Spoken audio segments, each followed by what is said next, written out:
जय श्री कृष्ण। आप सभी को मेरी तरफ से आज की वीडियो में है आंवला नमी की व्रत कथा। बहन भाई बंधुओं सभी से यही रिक्वेस्ट है कि इस कथा को आप अधूरा मत छोड़िएगा। कहते हैं कि कोई भी व्यक्ति अगर ध्यान पूर्वक कथा सुनता है उसके दुख दर्द बेचैनी वो दूर हो जाती है मात्र कथा सुनने से ही। इसमें दो कथाएं हैं, इन्हें आप मन लगा के ध्यान पूर्वक भगवान का ध्यान पूर्वक सुनिएगा। आंवला नमी की कथा। आंवलाय राजा की यह विशेष कथा है, सबसे प्रामाणिक। आंवला नमी के दिन ही भगवान विष्णु ने कुष्मांडा नामक दैत्य को मारा था और साथ ही आंवला नमी पर ही भगवान कृष्ण ने कंस का वध करने से पहले 3 वनों की परिक्रमा भी की थी। इस दिन सभी महिलाएं अपने परिवार की सुख समृद्धि के लिए ये उपवास रखती हैं। पहली कथा। आंवला नमी की कहानी व्रत के समय कही और सुनी जाती है। यहाँ सुने और सबको सुनाए आंवला नमी की यह विशेष कथाएं आंवला नमी की कहानी व्रत के समय कही और सुनी जाती हैं। एक राजा था, उसका प्रण था वह रोज 1.25 मन आंवले दान करके ही खाना खाता था। इससे उसका नाम आंवलाय राजा पड़ गया। एक दिन उसके बेटे ने बहू ने सोचा कि राजा इतने सारे आंवले रोजाना दान करते हैं, इस प्रकार तो एक दिन सारा खजाना खाली हो जाएगा। इसीलिए बेटे ने राजा से कहा कि उसे इस तरह दान करना बंद कर देना चाहिए। बेटे की बात सुनकर राजा को बहुत दुख हुआ। राजा रानी महल छोड़कर वन जंगल में जाकर बैठ गए। राजा रानी आंवलाए दान नहीं कर पाए और प्रण के कारण कुछ खाया ना ही पिया। जब भूखे प्यासे 7 दिन हो गए तब भगवान ने सोचा कि यदि मैंने इसका प्रण नहीं रखा और इसका सत नहीं रखा तो विश्वास चला जाएगा। इसीलिए भगवान ने जंगल में ही मंगल राज्य, महल राज्य और बाग बगीचे सब बना दिए और ढेरों आंवले के पेड़ लगा दिए। सुबह राजा रानी उठते ही देखा कि जंगल में उनके राज्य में सभी दुगना बसा हुआ है। राजा रानी से कहने लगे कि ये तो हमारे राज्य से दुगना बसा हुआ है।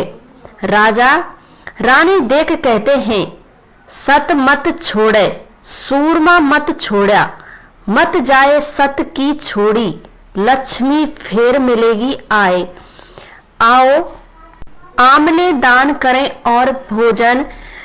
नहा धोकर राजा रानी ने आंवले दान करके खाना खाया और खुशी खुशी जंगल में रहने लगे।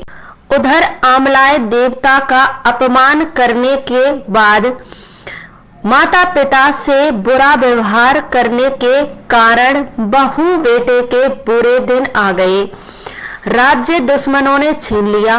दाने दाने को महिताज हो गए और काम कुछ ढूंढने लगे।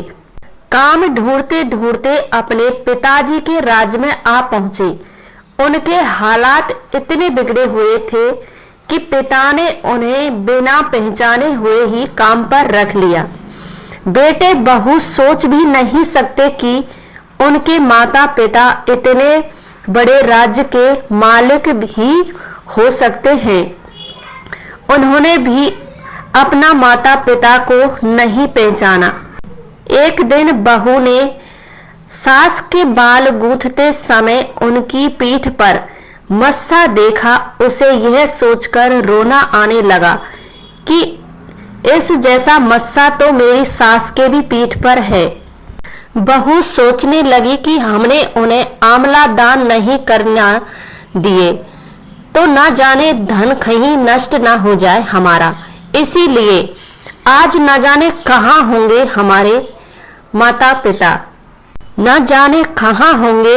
यह सोचकर बहू को रोना आने लगा और आंसू टपक टपक कर सास की पीठ पर गिरने लगे।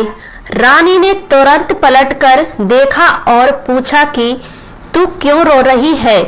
उसने बताया कि आपकी पीठ जैसा मस्सा मेरी सास की पीठ पर भी था। हमने उन्हें आंवला दान करने से मना किया था, इसीलिए वे घर छोड़कर कहीं चले गए हैं। तब रानी ने उन्हें पहचान लिया, सारा हाल पूछा और अपना हाल बताया। अपने बेटे बहू की समस्या की दान करने से धन कम नहीं होता है। दान करने से धन कम नहीं बल्कि बढ़ता है। बेटे बहू भी अब सुख से राजा रानी के साथ रहने लगे। हे भगवान, जैसा राजा रानी का सत रखा वैसा सबका सत रखना। कहते सुनते सारे परिवार का सुख रखना। पौराणिक कथाओं के अनुसार ये दूसरी कथा है। आंवला नमी की कथा के अनुसार बहुत समय पहले एक सेठ था। वह हर साल आंवला नमी के दिन ब्राह्मणों को भोजन आंवले के पेड़ के नीचे बैठाकर भोजन कराता था। इसके साथ ही सोना चांदी आदि भेंट में देता। लेकिन यह सब चीजें सेठ के बेटों को बिल्कुल भी अच्छी नहीं लगती थी। ऐसे में वह अपने पिता से खूब झगड़ते थे। इन सब चीजों के तंग आकर सेठ से घर छोड़ दिया और दूसरे गांव में जाकर बस गया। इसके साथ ही जीवन यापन के लिए एक छोटी सी दुकान रख ली। इसके साथ ही उस दुकान के आगे एक आंवले का पेड़ लगाया। भगवान की कृपा इतनी हुई कि दुकान खूब चलने लगी। इसके साथ ही उसने अपने नियम को न तोड़ते हुए हर साल आंवला नमी के दिन विधिवत पूजा करने के साथ ब्राह्मणों को भोजन कराकर दान देता था। वहीं दूसरी ओर सेठ के पुत्रों को व्यापार ठप हो गया। ऐसे में सेठ के बेटों को समझ आने लगा कि अपने पिता के भाग से खाते थे। अपनी गलती समझ करके वे अपने पिता के पास गए और अपनी गलती की माफी मांगने लगे। फिर पिता के कहने से बाद उन्होंने भी आंवले के पेड़ की पूजा करनी शुरू की और दान करने लगे। इसके प्रभाव से सेठ के बेटों के घर पहले की तरह खुशहाली आ गई और सुख समृद्धि के साथ साथ रहने लगे। हे भगवान, जैसे आपने सेठ के घर सुख समृद्धि दी, ऐसा सबको देना, हमें भी देना। यहीं पर ये कथाएं समाप्त होती हैं। दोस्तों, अगर आपको ये कथाएं पसंद हैं तो हमारे चैनल को सब्सक्राइब करना और लाइक करना। मिलते हैं अगली वीडियो में, तब तक के लिए